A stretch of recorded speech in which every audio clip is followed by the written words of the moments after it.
You ask Tiger to solve. This deals with linear equations with one unknown. The final result is x equals -30/23. Let's solve it step by step. Group all x terms on the left side of the equation. Add 4x to both sides. Group like terms. Group the coefficients. Convert the integer into a fraction. Combine the fractions. Combine the numerators. Group like terms. Simplify the arithmetic.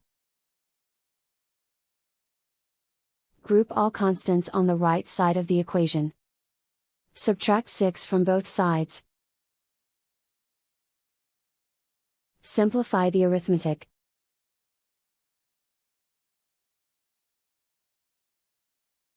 Isolate the x. Multiply both sides by inverse fraction 6/23.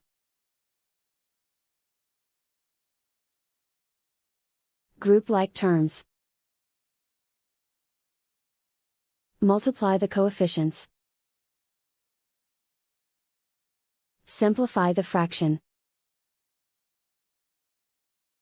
Multiply the fractions. Simplify the arithmetic. And so the final result is x equals -30/23.